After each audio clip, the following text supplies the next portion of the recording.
I gave up my career to raise our daughters. My wife repaid me by calling me useless to another man. I saved the proof, returned her phone, and thought, enjoy tonight. Tomorrow, I take everything back. The message appeared while our oldest daughter was walking toward home plate. I had borrowed my wife's phone because mine was sitting on the kitchen counter at home. My parents lived far enough away that they missed most of the girls' games, so I usually recorded the important moments for them. My wife, Natalie, handed me her phone without hesitation. I'm getting a drink, she said. Do you want anything? No, I'm good. She walked toward the concession stand. I opened the camera and pointed it toward the field. Our daughter Julia tightened her grip on the bat. Her younger sister, Amber, bounced beside me, shouting advice Julia couldn't possibly hear. Then a notification appeared across the top of the screen. It came from a messaging app one had never seen Natalie use. The preview read, Does your husband know what we did in his bed? For a second, I assumed I had misunderstood it. Maybe it was a cruel joke. Maybe it was spam. Maybe there was an explanation that would make the words harmless. I tapped the notification. There wasn't. The conversation opened to a string of messages between Natalie and a younger employee named Zachary. He complained that she had not been able to get away from me for several days. She told him I had become suspicious because she was coming home late. He replied, He won't do anything. He needs you. Natalie answered, I know. Then Zachary wrote, He's not a husband anymore. He's hired help. Natalie reacted with a laughing emoji. I stopped breathing. The crowd around me faded into noise. I scrolled higher. There were references to hotels, late meetings, and afternoons when she had claimed to be visiting clients. There were photographs I refused to open and messages about places they had been together. Then I found the conversations about me. Natalie called me soft. Dependent. Embarrassing. She said I spent my days packing lunches and washing clothes while she handled the real world. She never mentioned that becoming a stay-at-home father had been our decision. She never mentioned that I had once earned enough to support our family comfortably. She never mentioned that I had walked away from a secure career because our daughters needed one parent who could be consistently present. She took the sacrifice we had chosen together and turned it into evidence that I was weak. Zachary wrote, You need someone on your level. Natalie replied, That's what I keep thinking. The crack of a bat pulled me back to the field. Julia had hit the ball. Parents jumped to their feet. Amber screamed, Run, Julia! I closed the messages, opened the camera, and recorded my daughter racing toward first base. My hands were shaking so badly that the video tilted toward the dirt. Julia reached second. She looked toward the stands. I forced myself to smile and raised my fist. She smiled back. That moment stopped me from confronting Natalie in public. No matter what she had done, Julia deserved to remember that game for her hit, not for the afternoon her parents tore each other apart beside the field. While Natalie was still away, I reopened the conversation. I sent screenshots to myself. I captured dates, hotel references, the insults, and every message suggesting Zachary had been inside our home. Then I deleted the outgoing messages from her phone and reopened the camera. By the time Natalie returned with a drink and a paper tray of fries, I was recording Julia again. Did I miss anything? She asked. Julia got a hit.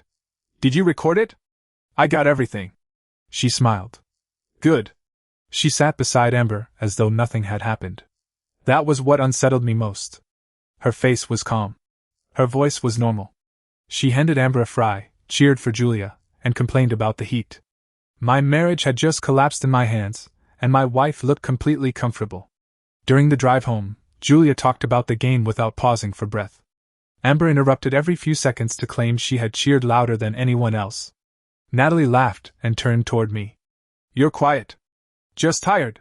You're always tired. Her voice carried the same edge it had developed over the past year. A year earlier, I might have defended myself.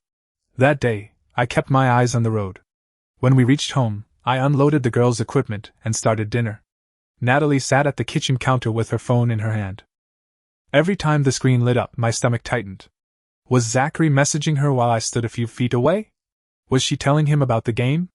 Was she laughing about me again? I wanted to take the phone from her and demand an explanation. Instead, I finished dinner. That had been my role for almost 5 years. I handled the meals, school schedules, appointments, activities, errands, repairs, and everything else that kept our home running. Natalie used to appreciate it. When we first decided I would leave my job, she had cried from relief. Her father, Ronald, had died unexpectedly, leaving the family company divided between Natalie and her mother, Judith. Judith understood the financial side of the business, but she had never managed its daily operation. Natalie stepped in because she knew the employees, customers, and systems better than anyone else. At first, she doubted herself constantly. Some nights, she came home with folders stacked against her chest and sat at the kitchen table until midnight. I made coffee and listened while she talked through every decision. "What if I ruin everything Dad built?" she once asked me. "You won't. You don't know that. I know you." She grew into the responsibility. The company stabilized, then improved. Her income increased. Her hours became longer. At the same time, my own career had advanced. I was managing a department at a large company, and money was not a serious concern for us. Time was. We were both gone too often. Julia began asking why other parents attended school events while hers kept missing them. Amber cried one morning when neither of us could stay for a classroom breakfast. We hired help and rearranged schedules, but nothing lasted. One night, we found both girls asleep on the living room floor beside a board game they had been waiting to play with us. That was when we admitted something had to change. One of us needed to step back. Natalie's company depended heavily on her. Mine would replace me, no matter how important I felt inside it. We sat at the kitchen table and made the decision together. "You'll be happier," she told me. "The girls will be happier. We'll finally be able to breathe." I asked whether she was certain. She took my hand. "I couldn't do this without you." For several years, she treated my contribution as something valuable. She told friends I was the reason she could run the company. She praised me for being present when the girls needed a parent. Then something changed. At first, it was sarcasm. If I asked what time she would be home, she accused me of monitoring her. If I mentioned a school event, she said some of us had real responsibilities. She criticized meals she once loved and found fault with things that had never bothered her. One evening, she walked into the kitchen while I was helping Amber complete a school project. Paint, paper, and glue covered the table.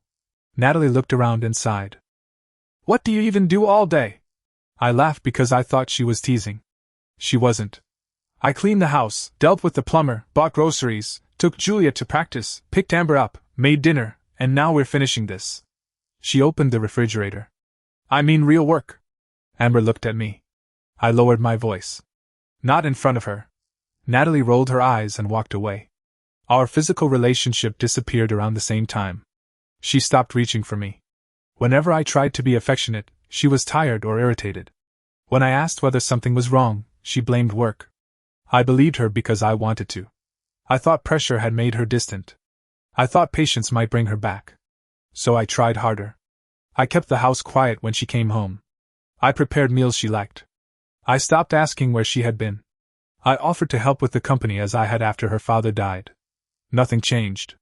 Sitting across from her after the softball game, I finally understood why. The problem had never been stress. She had already built another life in secret. After dinner, I helped the girls get ready for bed.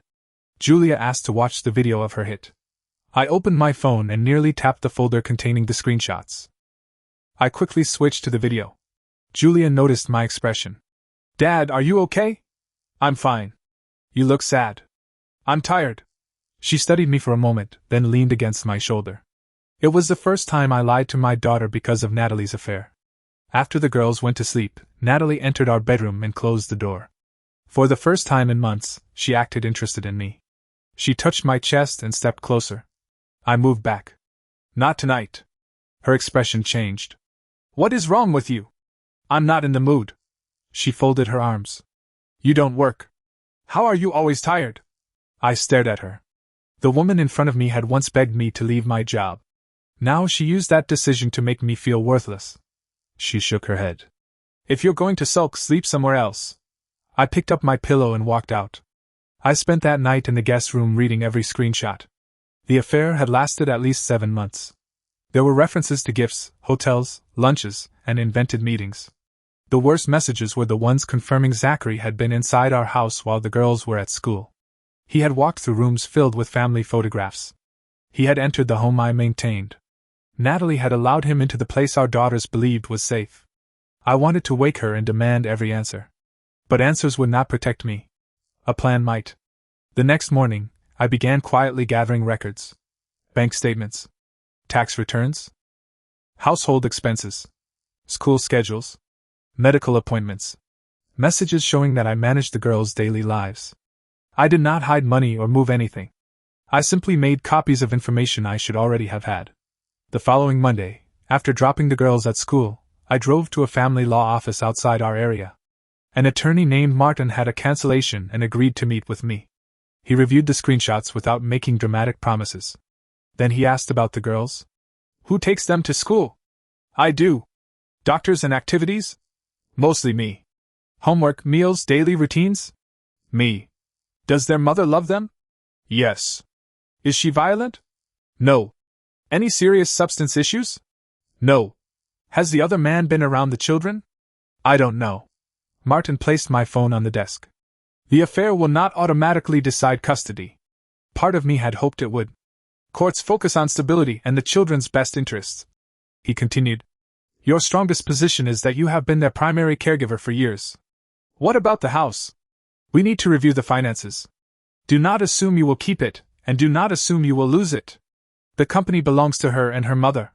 Her inherited ownership may remain separate, but income, growth, and marital contributions still need to be reviewed. Nothing is automatic. What should I do? Keep caring for your daughters. Stay calm. Do not threaten her, expose her publicly, contact the other man, or leave the home without speaking to me. He advised me to get a health screening. Then he suggested private paternity tests. The words hurt more than I expected. I know they're mine. I hope you're right. They're my daughters regardless. I understand.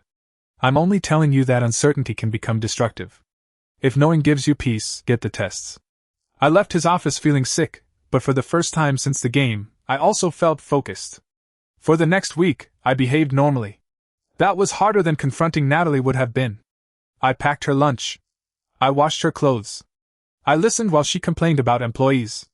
Twice, she came home late. Once, she stood in the kitchen and said, "You've been strange. I'm tired." You keep saying that. Because I am. She stared at me. Are you still angry about the guest room? You told me to sleep there. I was upset. I sleep better there. She seemed offended that I did not fight to return to our bed. That was when I realized how much she depended on my predictability. She believed I would always absorb the insult, end the argument, and restore peace. She mistook patience for an absence of limits. While Martin prepared the filings, I completed the health screening and sent the private cheek swab tests. The health results came back clear. The paternity results arrived a few days later. I locked the guest room door before opening them. Julia was biologically mine. Amber was biologically mine. I sat on the edge of the bed and covered my face. The result would not have changed how much I loved them, but the relief still broke through me. The affair had already forced me to question my marriage. For several days, it had made me question my own history too. At least that part remained certain. Natalie was served at work the following week. Martin had filed for divorce, temporary parenting arrangements, financial support, and temporary use of the home. He reminded me that she would not automatically be forced out simply because she had cheated. The immediate concern was maintaining stability for the girls until a hearing could be held. My phone rang 6 times in less than 10 minutes. Then the messages arrived. What did you do? Answer me. You had me served at work? You're trying to take my children. You went through my phone. Finally.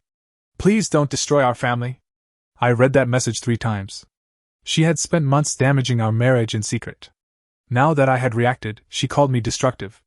Natalie arrived home that evening with Judith. I had asked my brother Ethan to be there. The girls were with our neighbor, Gloria. Natalie walked through the door holding the papers. What is this? You know what it is. You filed for divorce? Yes. Without even talking to me? I saw your messages with Zachary. Her face went pale. Judith closed her eyes. Natalie looked toward Ethan. Can we talk privately? No. This is between us. It stopped being private when you brought him into our home. Her eyes flashed. You invaded my phone. You handed it to me. That did not give you permission to read my conversations. Did I give you permission to bring another man into our bedroom? She looked away. Judith spoke quietly. Is it true? Natalie did not answer. Her silence was enough. Judith lowered herself into a chair. Natalie turned back to me. It was a mistake. A mistake that lasted 7 months? It wasn't supposed to happen. You booked hotels and invented meetings. I was confused. You were organized. I was lonely. I was home every day. That's not what I mean. No. You mean I stopped being impressive after I gave up my career to raise our daughters? She shook her head. That isn't fair. You told him I was useless. I said things I didn't mean. You said them often enough. Tears appeared in her eyes. I ended it. I don't care. We can fix this. I don't want to. Her fear turned into anger. You're going to break up our family over some messages? Not the messages. The choices behind them. Judith stood. You should stay with me until the hearing. Natalie turned toward her. You're taking his side? I'm trying to stop the girls from seeing this become worse. This is my house. It is also their home, Judith said. Right now they need calm. Natalie looked at me. You planned all of this? Yes. How long have you known? Since the softball game. Her mouth fell open. You've been pretending for nearly 2 weeks?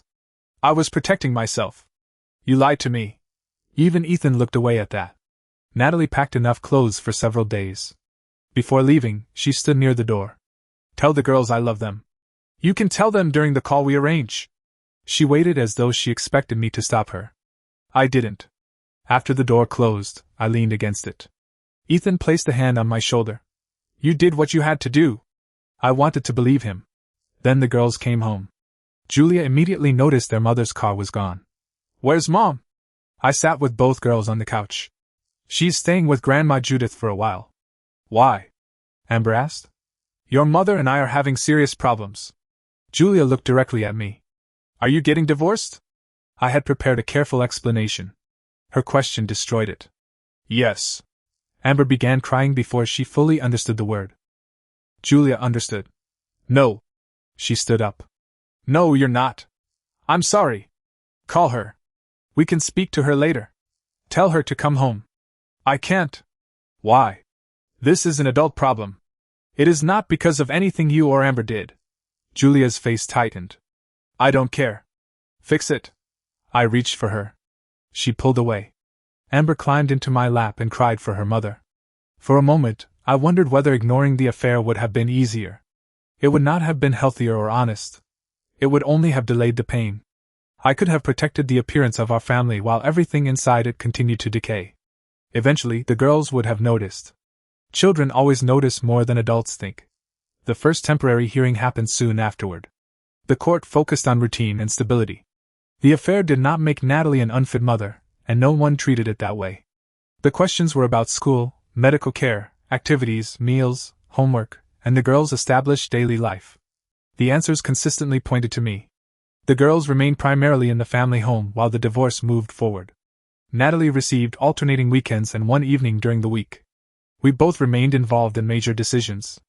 Neither of us could introduce a romantic partner during the temporary period. Outside the courtroom, Natalie approached me. We can stop this. No. Think about the girls. They need both parents. They still have both parents. They need us together. They need a stable home. We stopped being stable when you began lying. She lowered her voice. Zachary is gone. That does not bring the marriage back. Her attorney called her away. The months that followed were harder than the discovery. The affair was one terrible truth. The aftermath appeared in smaller ways every day. Amber cried during exchanges. When she was with me, she missed her mother. When she was with Natalie, she missed me. Julia became quiet and watchful. She checked that I would be home when she returned from school. Whenever my phone vibrated, she studied my face. Both girls began seeing a therapist named Rebecca. During our first meeting, I told her I did not want them hearing details about the affair. They do not need adult information. She agreed. But they do need an honest, age-appropriate explanation. If you leave a blank space, children usually fill it with something worse. What do we tell them? That trust was broken. That the separation is not their fault. That both parents still love them. Natalie agreed during her own meeting. For a while, that was enough. Then Julia overheard an argument at Judith's house. The girls were supposed to be asleep when Natalie accused her mother of helping me. Judith responded. You brought Zachary into that house. What did you expect everyone to do? Julia heard his name. During her next therapy session, she began asking direct questions. When I arrived to collect them, Julia ran across the waiting room and wrapped her arms around me. I'm sorry. For what? For thinking you were being mean to Mom. Amber hugged me too, though she looked confused. I turned toward Rebecca. What happened? She asked the girls to sit nearby while we spoke. Julia overheard enough to understand another person was involved. She asked whether her mother had broken a marriage promise. What did you tell her? That trust was broken between you and Natalie. I did not discuss private details. I also reminded both girls that their mother's choices toward you do not erase her love for them. On the drive home, Julia stared out the window. Finally, she said, I don't want to see Mom anymore. Amber immediately repeated, Me neither. I pulled into a quiet parking lot and stopped the car. You are both allowed to be angry. She ruined everything, Julia said. She made a choice that hurt our family. So why do I have to see her? Because she is still your mother, and she loves you. If she loved us, she wouldn't have done it. Adults can love people and still make selfish choices. You're defending her. I'm defending your right to love her without feeling like you are betraying me. Julia's eyes filled. I hate her. You may feel that way right now. I mean it. I'm not. Then Natalie said, Remember the cabin we rented 2 winters ago? I knew immediately where she was going. Maybe we could go back during the school break, she continued. Judith put down her fork. Natalie. What? The girls loved it. I looked at her. We are not taking a family vacation. Amber's face fell.